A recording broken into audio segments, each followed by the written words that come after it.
Sir రీసెంట్‌గా TDP వాళ్ళ ఎమ్మెల్యేలు ఉన్నారు కదా! వాళ్ళ నిర్ణయాలు చూసుకుంటే చాలా ఇండిపెండెంట్‌గా తీసుకున్నట్టు తెలుస్తుంది. అచ్చెన్నాయుడు గారు కానివ్వండి, లేకుంటే గంటా గారు, అయ్యన్న పాత్రుడు, ఈ హోమ్ మినిస్టర్ కానివ్వండి, వీళ్ళంతా కూడా ఇండిపెండెంట్‌గా మాట్లాడడం, వాళ్ళ సొంత నిర్ణయాలు చెప్పడం ఇవన్నీ చూస్తున్నాం. అంటే చంద్రబాబు నాయుడు గారి కమాండ్ ఇందులో లేదా? ఆయన ప్రమేయం ఏం లేకుండానే వీళ్ళు సొంతంగా ఎందుకు నిర్ణయాలు తీసుకుంటున్నారని చెప్పి చాలా క్వెషన్స్ రైజ్ అవుతున్నాయి. ఈవెన్ చంద్రబాబు నాయుడు గారు కూడా వీళ్ళ మీద సీరియస్ అయ్యారని వార్తలు వస్తున్నాయి. మరి ఏం చెప్తారు సార్ దీని గురించి? మనకి నమ్మకమైన వార్త ఏమొచ్చిందంటే గంటా శ్రీనివాసరావు అక్కడికి ఋషికొండకి వెళ్ళి ఆ ప్యాలెస్లో ఇవి ఉన్నాయి అవి ఉన్నాయి అని చెప్పి చేయడం, దాంతో కౌంటర్గా వీళ్ళు రోజా కావచ్చు, అంబటి కావచ్చు, గుడివాడ అమర్నాథ్ కావచ్చు, వీళ్ళందరూ మీటింగ్ పెట్టి మేమేమి ఇదేదో రహస్యంగా ప్యాలెస్ లాగా కట్టలేదు, ఇదంతా కూడా ఓపెన్గా గవర్నమెంట్కి అంటే ఏజెన్సీలకు చెప్పాము, జడ్జిలకి తెలుసు, తర్వాత మేము ఓపెన్గా ఇది టెండర్లోనే మొత్తం ఉంది, ఏమేమి కడుతున్నాము దేనికి ఎంత అనేది టెండర్లోనే ఉంది, ఇది ఓపెన్గా మేము అక్కడ అది టూరిస్ట్ ప్లేస్, అది టూరిస్ట్ ప్లేస్లో టూరిస్ట్ బిల్డింగ్లు ఉంటాయి, టూరిస్ట్ బిల్డింగ్లో ఇది కొంత రిచ్గా కట్టాము, ఎందుకంటే అక్కడ విశాఖ అనేది ఇంటర్నేషనల్ సిటీగా దాన్ని డెవలప్ చేయాలి, రేపొద్దున రాష్ట్రపతిో లేకపోతే ప్రధానమంత్రో లేకపోతే పెద్ద వ్యాపారస్తులో వచ్చినప్పుడు వాళ్ళకి మామూలుగా అయితే చంద్రబాబు పీరియడ్లో 5 స్టార్ హోటల్లో రూమ్లు ఇస్తారు, దానికంత బిల్లు గవర్నమెంట్ అవుతుంది, అదేమైంది ఆ ఖర్చు తడిసిమోపుడు అవుతుంది, దాన్ని మేము ఆ ఖర్చు లేకుండా ఉండడం కోసం పర్మనెంట్గా ఒక మంచి వసతులతో కాంక్రీట్గా కట్టాము. సో 1200 కోట్లతో కట్టిన సచివాలయం లీక్ అవుతూ ఉంది, 500తో కట్టింది నీట్గా ఉంది, దీని మీద పడతారేందని వాళ్ళు చేస్తున్నారు.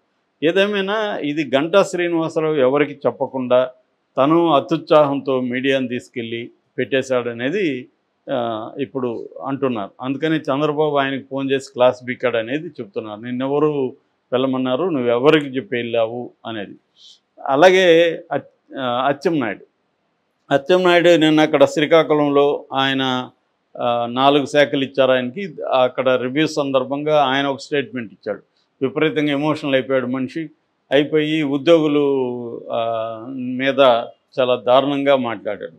అదేంటంటే కార్యకర్తలకు అందరికి పిలిపించారు, మీరందరూ పచ్చబిల్ల వేసుకొని వెళ్ళండి, ఆ పచ్చబిల్ల వేసుకుని వెళ్తే ఏ ఆఫీస్కి వెళ్ళినా పోలీస్ స్టేషన్కి వెళ్ళినా ముందు మీకు కుర్చీ చేసి పెడతారు, టీ ఇస్తారు, దాని తర్వాత మీ పనులు చేసి పెడతారు అని ఆయన. ఒకవేళ ఎవరన్నా ఉద్యోగులు పనులు చేసి పెట్టకపోతే వాళ్ళకి ఏం జరుగుతుందో వాళ్ళకి ఎవరు చెప్పాల్సిన అవసరం లేదు.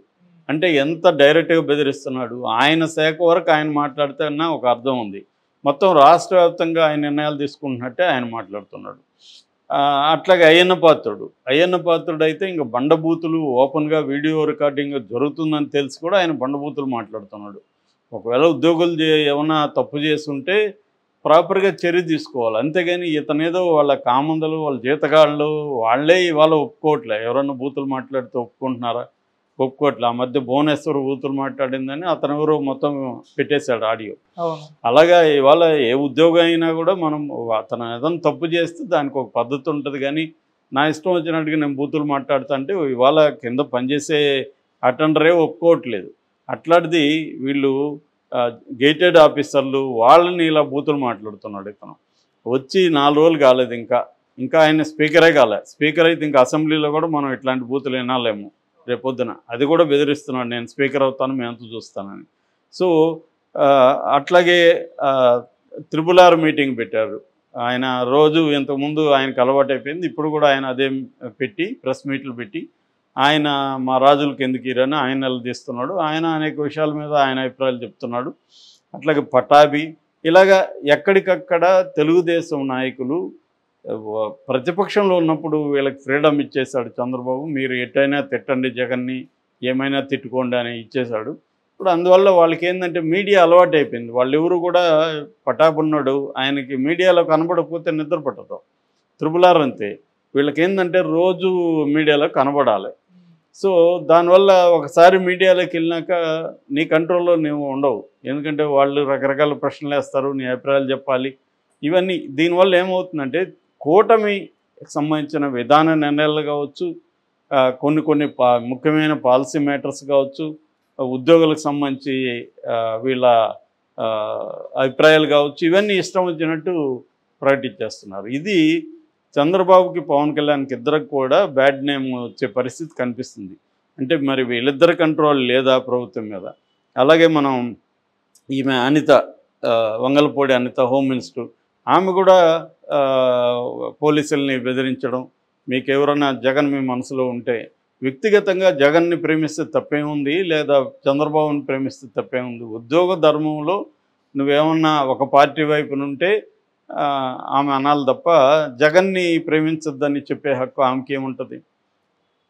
సో ఆమె ఆ స్టేట్మెంట్ ఇస్తుంది.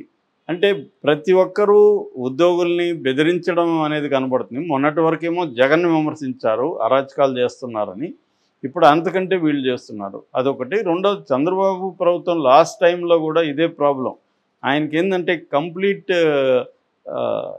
బ్యూరోక్రాట్ మీద గ్రిప్ ఉంటుంది తప్ప పార్టీ మీద, పార్టీ నాయకుల మీద కంట్రోల్ వదిలేశాడు. దానివల్ల ఏమైందంటే ఎక్కడికక్కడ చింతమనేని ప్రభాకర్ లాంటి వాళ్ళు ఉద్యోగస్తుల మీద దాడులు చేయడం, అరాచకాలు చేయడం, ఇష్టం వచ్చినట్టు మాట్లాడడం, ఇదంతా బాగా నెగిటివిటీ తీసుకొచ్చింది. ఇప్పుడు జగన్కి అంతే కదా, జగన్కి నెగిటివిటీ తీసుకొచ్చింది ఏంది? కొడాలి నాన్న, రోజా, వంశీ, తర్వాత అతనెవరు అనిల్ కుమార్ యాదవ్, అంబటి రాంబాబు, ఇలాంటి వాళ్ళంతా ఇష్టం వచ్చినట్టు మాట్లాడి, ఇప్పుడు అంబటి రాంబాబు ఎప్పుడైనా ఇప్పుడు మాట్లాడుతున్నాడు ఏది పోలవరం గురించి. ఆయన ఎప్పుడైనా ప్రెస్ మీట్లు పెట్టి పోలవరం పరిస్థితి ఇది, లేదా మీడియాని తీసుకెళ్ళి పోలవరం పరిస్థితి ఏం డెవలప్ అయింది, ఏం కాలేదు, ఎప్పుడన్నా చేశాడా? రోజా ఇప్పుడు వచ్చి ఈ భవనాన్ని గురించి చెప్తుంది, ప్యాలెస్. వీళ్ళు ఎందుకు తీసుకెళ్ళలేదు పబ్లిక్ని, మీడియాని? చూడండి ఇది ప్యాలెస్ అంటున్నారు, దీంట్లో ఏమేమి కట్టాం చూడండి, దీని ఉపయోగం ఏందనేది ఆమె ఎందుకు అప్పుడు బయట పెట్టలేదు? ఆమె ఎప్పుడైనా పర్యాటక శాఖ గురించి సమీక్ష జరిపి, పర్యాటక శాఖలో నేను ఇది ఇప్పటివరకు ఇది చేస్తున్నాం, ఇది చేయబోతున్నాం, ఇవి ఎప్పుడైనా ఆమె సమీక్ష పెట్టి కొన్ని పర్యాటక ప్రాంతాలకి మీడియాని తీసుకెళ్ళి ఇవన్నీ చేసిందా? అసలు ఆమె పర్యాటక మంత్రిగా పనిచేస్తున్నట్టు ఎప్పుడు అనిపించలేదు. ఈయన నీటిపారుదల శాఖ మంత్రిగా పనిచేస్తున్నట్టే కనిపించలేదు. ఎవరో బొత్స లాంటి వాళ్ళు మాత్రమే కొంత వాళ్ళకి సీనియర్స్ అనుభవం ఉంది కాబట్టి కొంతవరకు మాట్లాడతారు తప్ప ఏ మంత్రి కూడా మాట్లాడలేదు. ఇప్పుడు వచ్చే వాళ్ళు ప్రెస్ మీట్లు పెట్టి చెప్తున్నారు. సో ఈ రివర్స్ అనమాట. తెలుగుదేశం వాళ్ళేమో ప్రతిదానికి ఓవర్ యాక్షన్ చేస్తారు, వాళ్ళేమో అసలు యాక్షనే చేయరు. జరుగుతుందా లేదా ఎవరికి తెలియదు. సో ఈ అతివృష్టి అనావృష్టి లాగా వైసీపీ వాళ్ళు పనిచేస్తున్నారు లేదా ఎవరికి తెలియదు, వీళ్ళేమో పనిచేస్తున్నారా లేదా తెలియకపోయినా పనిచేస్తున్నట్టు ఎక్కువ మాట్లాడుతున్నారు రాగానే. సో ఇది ఎక్కువ కనబడుతుంది. ఇది చంద్రబాబు కూడా ఇబ్బంది అవుతుంది. ఎందుకంటే ఆయనకి కంప్లీట్గా గ్రిప్పు లేదా, ఇష్టం వచ్చినట్టు ఎవరి పాటికి వాళ్ళు మాట్లాడుతున్నారు అనేది కనిపిస్తుంది మనకి. మరి దీన్ని పవన్ కళ్యాణ్ ఎలా చేయబోతున్నాడు? పవన్ కళ్యాణ్ ఇంకా ఛార్జ్ తీసుకోలేదు, ఈరోజు తీసుకుంటున్నాడు ఛార్జీ. సో తీసుకున్నాక మరి ఆయన ఎలా బిహేవ్ చేస్తాడు, ఈ ఓవరాల్గా ఎలాగా ప్రజల మీద, ఉద్యోగుల మీద తెలుగుదేశం నాయకులు ఇలా ఓపెన్గా డైరెక్ట్గా బెదిరిస్తుంటే మరి ఉద్యోగ సంఘాలు ఏమన్నా రియాక్ట్ అవుతాయా అనేది చూడాలి. ఎందుకంటే వాళ్ళు కూడా ఇప్పుడంతా రియాక్ట్ కాలేరు, కొంత టైం ఇద్దాం వీళ్ళకనే అనుకుంటారు. కానీ ఇలాగ ఉండడం వల్ల రియాక్ట్ ఇప్పుడే కాకపోతే ఇది ఇంకా పెరిగిపోతుంది, మొగ్గలోనే తుంచాల్సిన అవసరం ఉంది. ఎందుకంటే ఇప్పుడు అచ్చెన్నాయుడు చెప్పినట్టుగా ఓన్లీ తెలుగుదేశం కేడర్కి మాత్రమే పనులు చేసి పెట్టమని ఆయన ఓపెన్గా చెప్తే మామూలుగానే ఉద్యోగస్తులు అంతంత మాత్రం. ఇప్పుడు ఇంకా నువ్వు ఓపెన్గా చెప్పినాక ఇంకా వేరే వాళ్ళు పోతే వాళ్ళు ఎందుకు పనిచేస్తారు? సో క్లియర్గా ఏమైపోతుందంటే పాత మెథడే వస్తుంది. వైసీపీ వాళ్ళు ఉంటే వాళ్ళకి డెవలప్మెంట్ ఆపేయడం, అన్నీ ఓపెన్గా చంద్రబాబు గతంలో కూడా ఇదే పని చేశాడు, ఇప్పుడు కూడా అదే జరుగుతుంది. దానివల్ల మళ్ళీ తీవ్ర తిరుగుతూ వస్తుంది, జగన్కి సింపతి పెరుగుతుంది, జగన్ మళ్ళీ పాదయాత్రకు వెళ్తాడు, ఎక్కడెక్కడ ఎవరెవరు హర్ట్ అయ్యారు మళ్ళీ జరుగుతుంది, మళ్ళీ 5 ఏళ్లతో వీళ్ళని మారుస్తారు. సో ఇది ఒక గొప్ప ఆపర్చునిటీ వచ్చింది. 161 అనేది చంద్రబాబు కెరీర్లోనే ఇప్పుడు రాలేదు. దాన్ని నిలబెట్టుకోవాలంటే ముందు తమ మంత్రులను, తమ ఎమ్మెల్యేలను, వీళ్ళందరినీ చంద్రబాబు కంట్రోల్ చేయాల్సిన అవసరం ఉంది. ఎవరు ఎట్లా మాట్లాడాలి, ఏంటి, ఉద్యోగస్తులతో ఎలా డీల్ చేయాలి, ప్రజలతో ఎలా డీల్ చేయాలి, ఈ వ్యవహారాలని నేర్పించాల్సిన అవసరం. వీళ్ళకి తెలియక కాదు, తెలిసి మాట్లాడుతున్నారు కాబట్టి కంట్రోల్ చేయాలి. ఒక్కోసారి అన్లెర్నింగ్ అంటారు, నేర్చుకున్న దాన్ని మానేసుకోవాలి.